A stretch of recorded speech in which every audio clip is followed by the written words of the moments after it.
सौहा कतार प्रोग्राम करने पिछले साल। तो उसमें मैंने देखा कि मैं कुछ सीडी लेके चला गया था वहाँ, ये लड़की पटा ले बेटा, जिसका नाम है एक बिहारी 100 पे भारी। अब पहली बार मैं विदेश जा रहा हूँ, मुझे नहीं मालूम सीडी उडी का क्या होता है नहीं होता है, तो मैं डर डर के 100 पीस या 200 पीस सीडी में लेके गया था उधर। तो एक ही मंच पे हमारा तीन रोज तक कार्यक्रम था। तो मैंने पहले दिन बताया कि मैं आपके लिए कुछ वो गाने सीडी लेके आया हूँ, लड़की पटा ले बेटा। उसके गाने में सुनाता था तो पूरी पब्लिक नाचती थी। उसके बाद मैं बोलता था सीडी दूंगा, लेकिन लास्ट में सीडी के नाम से इतनी भीड़ हो जाती थी कि मैं दे ही नहीं पाता था। फिर दूसरे दिन भी नहीं दे पाए, तीसरे दिन भी नहीं दे पाए। तीसरे दिन मतलब लोग एकदम उग्र हो गए। उसमें से कुछ लोगों का कहना था कि मैं रोज आ रहा हूँ आपका प्रोग्राम देखने इसलिए कि आप सीडी देंगे, लेकिन आप सीडी देते नहीं और इसी बहाने मैं रोज आपका कार्यक्रम मैं देख रहा हूँ, आज तो मैं सीडी लेके ही जाऊँगा। अच्छा, विदेश में पहली बार प्रोग्राम करने गया हूँ, नया देश है, वहाँ का क्या कानून व्यवस्था की स्थिति क्या है, अगर मैं सीडी बांटूंगा भगदड़ मच जाएगी, मेरे साथ क्या होगा नहीं होगा। लेकिन पुलिस डंडे चला रही है, पब्लिक भागी नहीं, जाऊँगा तो सीडी लेके जाऊँगा। तो इतना तोड़ फोड़ वहाँ शुरू हो गया सीडी। तो वो लोग क्या बोल रहे हैं मुझे समझ नहीं आ रहा, लेकिन उन लोगों ने आके बोला कि हमें दो सीडी, हम बेचेंगे। तो हमें तो नहीं समझ में आई, लेकिन वहाँ के लोगों ने वो हमको बताया अपनी भाषा में, जो यहाँ के लोग वहाँ रहते हैं, कि ये लोग अब सीडी आपका बेचेंगे, ये लोग मांग रहे हैं सीडी, आपका सीडी बेचेंगे। तो वो लोग जाके सीडी लिया, और जब उन लोगों ने जाके सीडी लोगों को दिया तब जाके माहौल शांत हुआ। और सीडी के लिए लोग ऐसे कर रहे थे, मतलब यूँ समझ लीजिए एक सीडी का हम लोग यहाँ पे 20-25 रुपये में बेचते हैं, वहाँ पे लोगों ने एक सीडी 1700 रुपये में लिया। तो इस तरह से मर रहे थे लोग सीडी के लिए कि अरे इतना कम क्यों लाए। तो इस सीडी के लिए मारा मारी मुझे लगता था कि पहली बार ऐसा मैंने बाहर में ऐसा हुआ, अब आगे आऊँगा तो बहुत सारा सीडी लेकर आऊँगा। तो प्रोग्राम के तो बहुत सारी बातें हैं जो कहना मुश्किल है। वहीं पर जब हम लोग का कार्यक्रम चलता था, इतनी कुर्सियाँ टूटती थी कि बाद में पहले रोज भव्य कुर्सियों का इंतजाम किया गया था, सेकेंड दिन दरी बिछा दिया गया कि नहीं अब कुर्सी इन लोगों को देंगे, नहीं बहुत ज़्यादा कुर्सी तोड़ते हैं। तो हम लोगों को लग रहा था कि बाप रे, विदेशों में भी हम लोग का इतना ज़्यादा क्रेज है क्या कि इस तरह से कुर्सियाँ लोग तोड़ते हैं।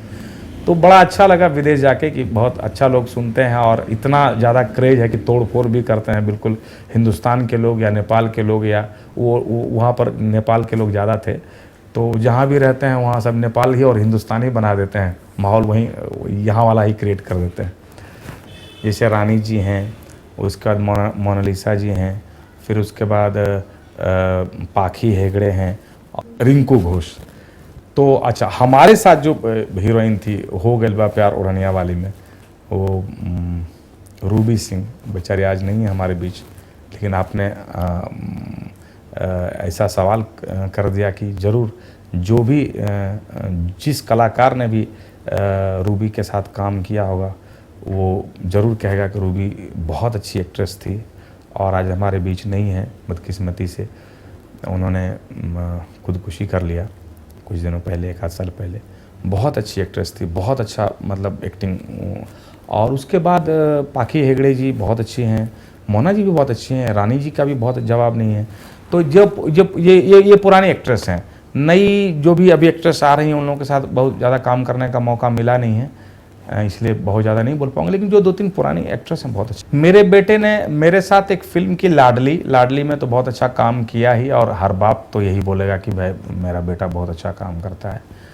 लेकिन शिवम बिहारी के बारे में ये है कि शिवम ने बहुत सारी फिल्मों में गाने गाए हैं, जैसे कि ये सौगंध गंगा मैया के का टाइटल सॉन्ग आया, और उसके बाद बहुत सारी फिल्में हैं। तो उसमें अभी एक फिल्म आई थी लहू के दो रंग में भी शिवम ने पहले गाने गाए, उसके बाद शिवम को उसमें एक्टिंग भी करने का मौका मिला।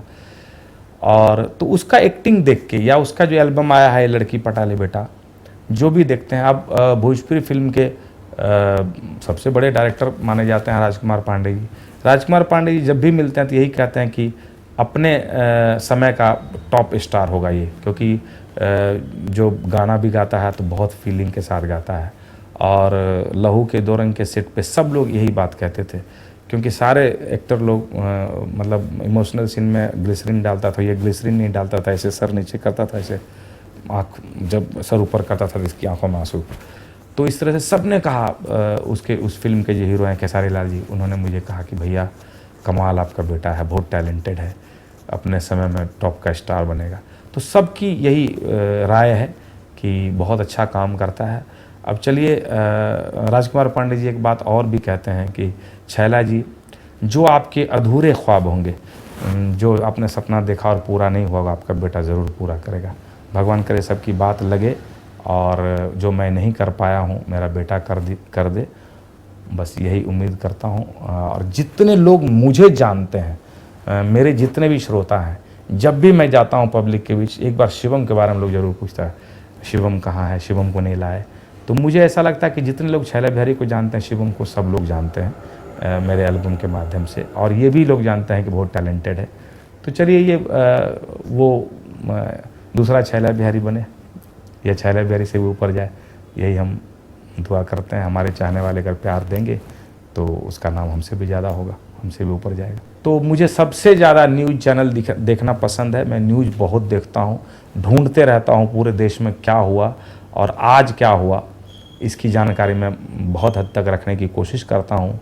और देश में क्या हो रहा है, क्या होने वाला है, इसके बारे में मैं बहुत ज़्यादा जानकारी रखने की कोशिश करता हूँ। 65 वर्षों में जो हमारे देश ने क्या खोया है, क्या पाया है, तो इसके बारे में बहुत जानकारी रखने की कोशिश करता हूँ। मैं ये नहीं कहूँगा कि बहुत ज़्यादा रखता हूँ, लेकिन रखने की कोशिश करता हूँ। इसलिए इन्हीं चीज़ों का बहुत ज़्यादा शौक़ है, गाना बजाने के अलावा, पिक्चर देखने के अलावा इन चीज़ों का बहुत ज़्यादा शौक़ है। मुझे ऐसा लगता है कि मैंने अपने जीवन में सपने बहुत कम देखे हैं, क्योंकि अब आप सोच लीजिए कि जो गायक आज तक हारमोनियम पे कभी सा पा का रियाज नहीं किया हो, तो वो बहुत ज़्यादा सपना तो हम लोगों ने देखा नहीं था। हमने तो ये भी सपना नहीं देखा था कि मुंबई शहर में मेरा अपना घर होगा। लेकिन आप ये समझ लीजिए कि मैं शायद पहला गायक हूँ भोजपुरी का जिसने गाना बजाना करके मुंबई में बंगला खरीदा, क्योंकि मैं आज तक भी अपने आप को एक्टर नहीं मानता और सफल एक्टर तो मैं बिल्कुल नहीं हूँ।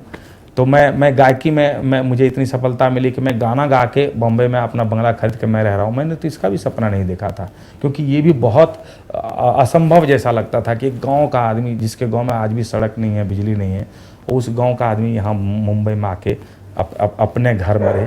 तो मुझे ऐसा लगता है कि इतना बड़ा मैंने सपना नहीं देखा था। लेकिन हाँ, एक चीज़ मुझ में है कि मैंने जो भी काम किया और या मैं जो भी काम करता हूँ बहुत ही ईमानदारी के साथ करता हूँ। ठीक है, मुझे हारमोनियम बजाना नहीं आता है, मैंने कहीं सीखा नहीं है, लेकिन मेरी ये कोशिश ज़रूर रहती है कि मैं जब जो गाना गाऊँ बहुत अच्छे तरीके से गाऊँ, बहुत अच्छे तरीके से गाऊँ, लोगों को बहुत मज़ा आए मेरे गाना सुनने में। इसलिए लोग मुझे कहते हैं कि आप जब गाते हैं तो बहुत डूब के गाते हैं।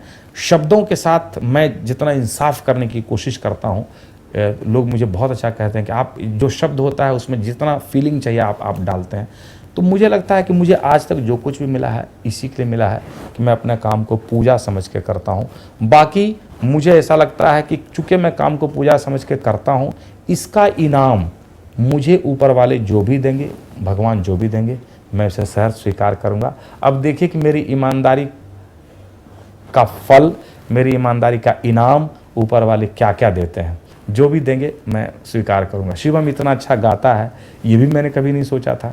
ये भी मुझे ऐसा लगता है कि चूँकि मैं ईमानदार कलाकार हूँ, मैंने कभी किसी को लूटा नहीं है। मैं पैसे के मामले में मेरा मन भरा रहता है, मैं बहुत कम पैसे में प्रोग्राम कर देता हूँ, कमाता हूँ, समाज सेवा में लुटाता हूँ। तो उसी का इनाम है शिवम बिहारी, इतना अच्छा गाता है, सुखी दाम्पत्य जीवन है, बहुत अच्छी पत्नी है। मैंने कहीं सुना था कि आज्ञाकारी बेटा और पतिव्रता नारी जिसको मिल जाए उसके लिए स्वर्ग की अनुभूति यही होती है। तो मुझे ऐसा लगता है कि मैं स्वर्ग में जी रहा हूँ। पत्नी मेरी 5 वर्षों तक जिला पार्षद रही, लेकिन 5 सालों में एक भी डिसीजन उन्होंने मुझसे पूछे बगैर नहीं लिया। मुझे ऐसी पत्नी मिले है, बेटा अच्छा गा रहा है, बेटी भी अच्छी है, पढ़ाई लिखाई अच्छा कर रही है। तो ये जो मैं आनंद ले रहा हूँ, ये मुझे बहुत अच्छा लग रहा है। बाकी ऊपर वाले जो भी देंगे उसे सहर्ष स्वीकार करूँगा।